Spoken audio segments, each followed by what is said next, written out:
حضرت عائشہ رضی اللہ تعالی عنہ فرماتی ہیں کہ ہم حج کے ارادے سے نکلے۔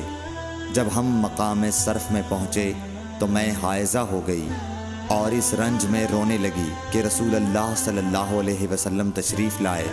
آپ نے پوچھا تمہیں کیا ہو گیا ہے؟ کیا حائضہ ہو گئی ہو؟ میں نے کہا ہاں۔ آپ نے فرمایا یہ ایک ایسی چیز ہے جس کو اللہ تعالیٰ نے آدم کی بیٹیوں کے لیے لکھ دیا ہے، اس لیے تم بھی حج کے لیے افعال پورے کر لو، البتہ بیت اللہ کا طواف نہ کرنا۔ حضرت عائشہ رضی اللہ تعالی عنہا نے فرمایا کہ رسول اللہ صلی اللہ علیہ وسلم نے اپنی بیویوں کی طرف سے گائے کی قربانی کی۔ صرف ایک مقام مکے سے 6-7 میل کے فاصلے پر ہے۔ حشام بن عروہ نے عروہ کے واسطے سے بتایا کہ ان سے سوال کیا گیا کیا حائضہ بیوی میری خدمت کر سکتی ہے یا ناپاکی کی حالت میں عورت مجھ سے نزدیک ہو سکتی ہے؟ عروہ نے فرمایا میرے نزدیک تو اس میں کوئی حرج نہیں ہے، اس طرح کی عورتیں میری بھی خدمت کرتی ہیں اور اس میں کسی کے لیے بھی کوئی حرج نہیں، اس لیے کہ مجھے حضرت عائشہ رضی اللہ تعالی عنہا نے خبر دی کہ وہ رسول کریم صلی اللہ علیہ وسلم کو حائضہ ہونے کی حالت میں کنگھا کیا کرتی تھیں، اور رسول اللہ صلی اللہ علیہ وسلم اس وقت مسجد میں معتکف ہوتے۔ آپ اپنا سر مبارک قریب کر دیتے اور حضرت عائشہ رضی اللہ تعالی عنہا اپنے حجرے ہی سے کنگھا کر دیتی حالانکہ وہ حائضہ ہوتیں۔ رسول کریم صلی اللہ علیہ وسلم عید الاضحیٰ یا عید الفطر میں عیدگاہ تشریف لے گئے۔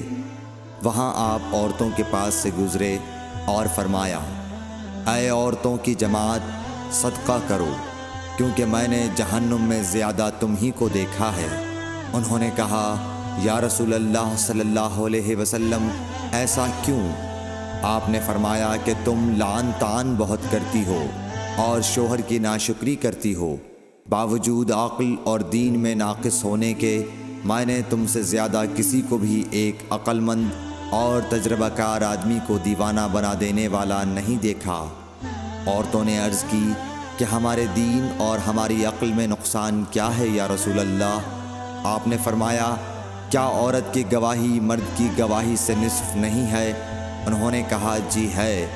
آپ نے فرمایا بس یہی اس کی عقل کا نقصان ہے۔ پھر آپ نے پوچھا کیا ایسا نہیں ہے کہ جب عورت حائضہ ہو تو نہ نماز پڑھ سکتی ہے نہ روزہ رکھ سکتی ہے؟ عورتوں نے کہا ایسا ہی ہے۔ آپ نے فرمایا کہ یہی اس کے دین کا نقصان ہے۔ حضرت عائشہ رضی اللہ تعالی عنہا نے فرمایا کہ ہم رسول اللہ صلی اللہ علیہ وسلم کے ساتھ حج کے لیے اس طرح نکلے کہ ہماری زبانوں پر حج کے علاوہ اور کوئی ذکر ہی نہ تھا۔ جب ہم مقام صرف پہنچے تو مجھے حیض آ گیا۔ اس غم سے میں رو رہی تھی کہ نبی صلی اللہ علیہ وسلم تشریف لائے۔ آپ نے پوچھا کیوں رو رہی ہو؟ میں نے کہا کاش میں اس سال حج کا ارادہ ہی نہ کرتی۔ آپ نے فرمایا شاید تمہیں حیض آ گیا ہے۔ میں نے کہا جی ہاں۔ آپ نے فرمایا یہ چیز تو اللہ تعالیٰ نے آدم کی بیٹیوں کے لیے مقرر کر دی ہے، اس لیے تم جب تک پاک نہ ہو جاؤ طواف بیت اللہ کے علاوہ حاجیوں کی طرح تمام کام انجام دو۔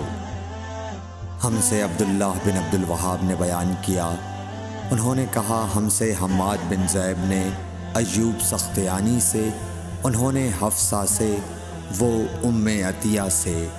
آپ نے فرمایا کہ ہمیں کسی میت پر 3 دن سے زیادہ سوگ کرنے سے منع کیا جاتا تھا، لیکن شوہر کی موت پر 4 مہینے 10 دن کے سوگ کا حکم تھا۔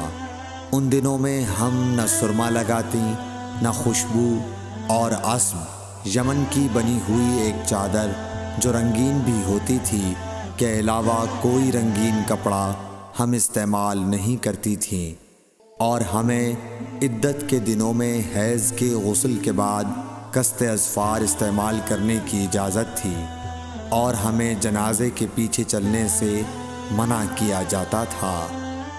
اس حدیث کو حشام بن حسان نے حفصہ سے، انہوں نے ام عطیہ سے، انہوں نے نبی کریم صلی اللہ علیہ وسلم سے روایت کیا ہے۔